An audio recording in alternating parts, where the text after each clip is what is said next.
Buen día, chicos. Les saluda el profesor Gutiérrez. Después de haber visto la parte teórica, vamos ahora a probar nuestro nivel de asimilar estos conocimientos que hemos tenido de virreinato. ¿Ya? En este momento vamos a pasar a resolver las 8 preguntas que se han preparado. Pregunta número 1. Tema virreinato. ¿Cómo se denomina el impuesto por acuñar monedas? En el virreinato había una serie de impuestos. ¿Cómo se denomina el impuesto por acuñar monedas? Bueno, ese impuesto se denominaba el cobo. El cobo era el impuesto por acuñar monedas. ¿Qué quiere decir eso? Bueno, así como acá en los tiempos actuales han habido monedas como el sol, como el INTI, el antiguo sol. Entonces, hay un sello que se le pone al Estado, ¿verdad? Hay un sello del Estado que se le pone a la moneda. Ya, eso se llama acuñar. Ponerle así el valor, el sello del Estado. Se tenía que pagar un impuesto llamado cobo. Pregunta número 1, dado. Pregunta número 2. Las leyes dictadas por el rey durante el virreinato eran denominadas. Podían haber un conjunto de leyes, pero la ley del rey de España se imponía. Durante el siglo XVI los que fueron reyes de España fueron los hombres más poderosos del mundo, como el caso de Carlos I de España, de la dinastía Habsburgo. Las leyes que dictaba el rey se denominaban reales por rey, reales cédulas. Reales cédulas. Habían otros tipos también de leyes, pero las ordenanzas, los mandatos eran denominados reales cédulas. 2, dado. Pregunta 3. El virrey más notable, que se destacó como un gran reformador, que durante su periodo se erigió el Tribunal del Santo Oficio o la Inquisición, ¿cómo se llamó ese virrey que es considerado el más grande organizador? Miren, el primer virrey del Perú prácticamente no hizo nada. El virrey Blasco Núñez de Vela llegó aquí y lo asesinaron los rebeldes encomenderos, quienes no querían que haya virreinato. Los primeros virreyes en realidad hicieron poca obra, pero el que hizo la estructura que va a durar durante mucho tiempo va a ser el virrey Francisco de Toledo. Profesor, ¿y por qué es importante? Recordemos, establece el sistema de explotación llamado MITA. Establece el tributo indígena. Establece las reducciones. O sea, se juntaron a las poblaciones indígenas en un poblado para poder emplear mejor la mano de obra, para poder cristianizarlos de una manera más rápida también. La pregunta número 3, la clave sería dado.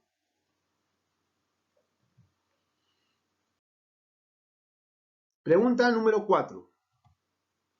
La mina de azogue explotada por los españoles en Huancavelica facilitó. ¿Qué facilitó? O sea, cuando hablamos de azogue estamos hablando de la utilización del mercurio. El mercurio era utilizado para purificar la plata. La plata cuando recién es extraída de la mina tiene una gran cantidad de impurezas. Para que sea una plata comercializable tiene que ser una plata pura. Y eso se lograba a través del empleo del mercurio en un sistema llamado amalgamación. Amalgamación. Bueno, entonces avanzamos. Pregunta número 4. La clave sería casa. La clave sería casa. Pregunta 5. La instancia máxima de justicia para la colonia en España fue... ¿Cuál sería la instancia máxima de justicia en España? A ver, si hay un problema aquí en el Perú, si hay dos personas que están disputándose algún juicio, aquí el que define es la Real Audiencia de Lima. Los jueces oidores de la Real Audiencia de Lima dictan su veredicto. Sin embargo, hay una instancia superior que puede estar en España. ¿Cómo se llama la institución más importante del virreinato que está en España? Bueno, pues se llama el Real y Supremo Consejo de Indias. Sí, los que decidían las leyes para el virreinato. Los que decidían, los que le decían al rey, rey, te proponemos este virrey para que vaya al Perú.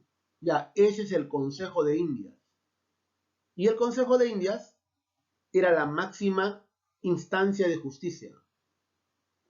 Era la suprema instancia de justicia. Si el Consejo de Indias decidía tomar el caso, lo evaluaba y podía dar un veredicto diferente al que había dado la Real Audiencia aquí en Lima. Si ellos, los del Consejo de India, hicieron las leyes, entonces ellos son también los máximos intérpretes de esas leyes. Pregunta 5. La respuesta sería el Consejo de Indias.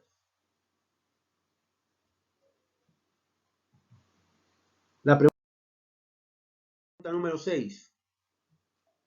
Los puntos suspensivos fueron un nexo entre el Estado español y la población indígena.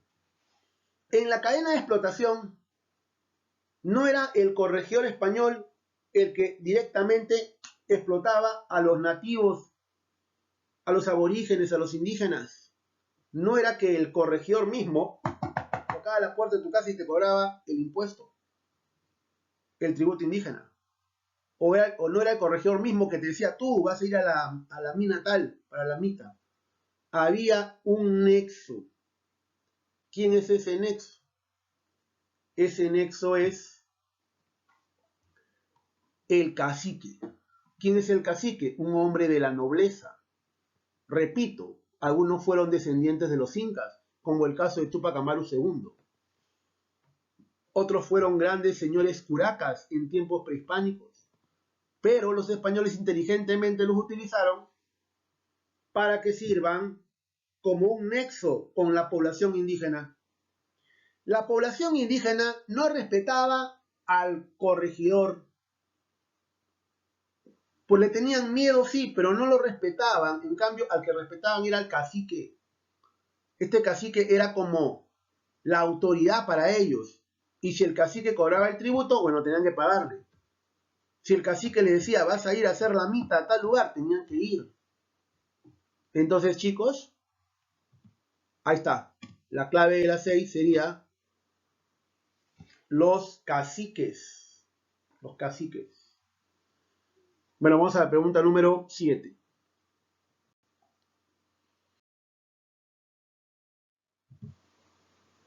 Los obrajes en la época colonial del Perú. ¿Qué eran los obrajes?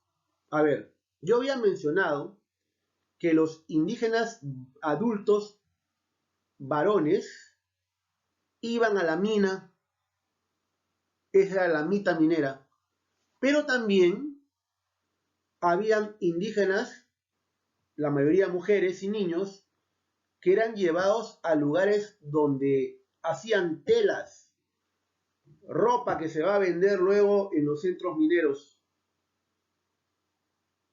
Los obrajes eran entonces centros de producción textil,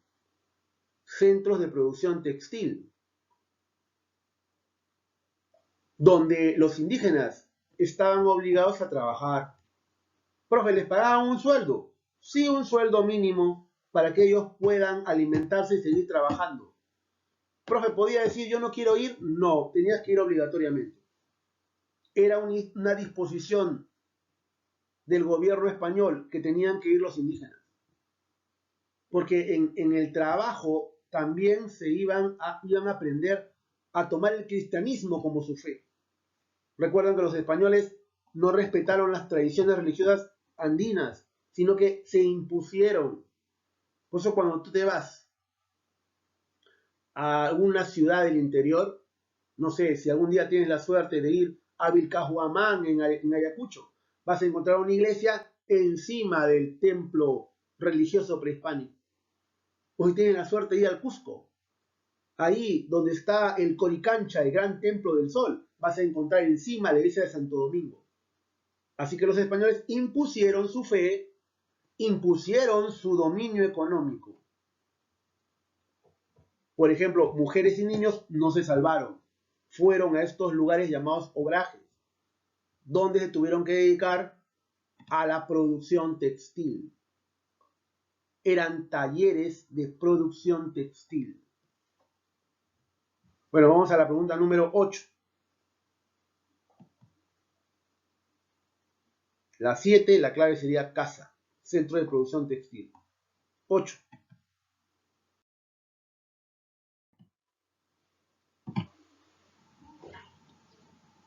Hay una pequeña corrección en rojo con respecto a tu material que lo has impreso, que está en la intranet.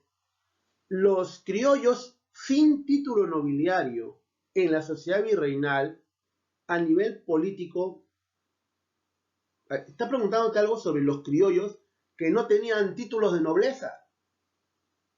Bien, relaciona entre las 5 alternativas de la A a la E, relaciona una que tenga que ver con los criollos que no tenían títulos de nobleza, o sea, que no tenían cargos en el virreinato.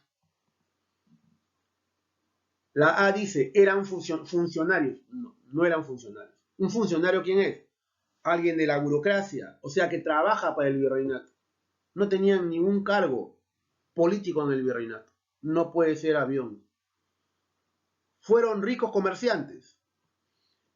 No necesariamente. En realidad, la mayoría de las personas que vino y no tenían títulos de nobleza, prácticamente no tenían casonas, no tenían tierras, no tenían importancia política. Muchos criollos y españoles pobres se dedicaron a trabajar como cualquier mestizo, pues, ¿no? Ponían su pequeño taller, su pequeño negocio, o estaban dedicándose a actividades bastante humildes. Repito, no todo hombre blanco, criollo, español era rico en el virreinato. Un sector sí, pero normalmente eran gente de clase media o clase baja, con la única ventaja, entre comillas, ser étnicamente un español o un hijo de español, porque en realidad había una cuestión también racial importante. Muchas de nuestras taras como sociedad en la actualidad somos una sociedad racista, discriminadora, lamentablemente vienen de esta etapa, ¿no? Solamente la gente que tiene un buen nivel educativo, y no solamente un buen nivel educativo, sino también un buen nivel de uso de razón, se da cuenta pues que caer en racismo es demostrar tu ignorancia, ¿no? Y hay gente que lamentablemente cae en racismo. Valora a las personas por el color de su piel, sus rasgos físicos, y no por lo más importante, que es lo que tenemos en la cabeza y en el pecho. Lo más importante. Bueno, yo te pregunto, ¿cuál de estos 5 alternativas está vinculada con un criollo sin título nobiliario? ¿Puede ser estaban marginados? Sí.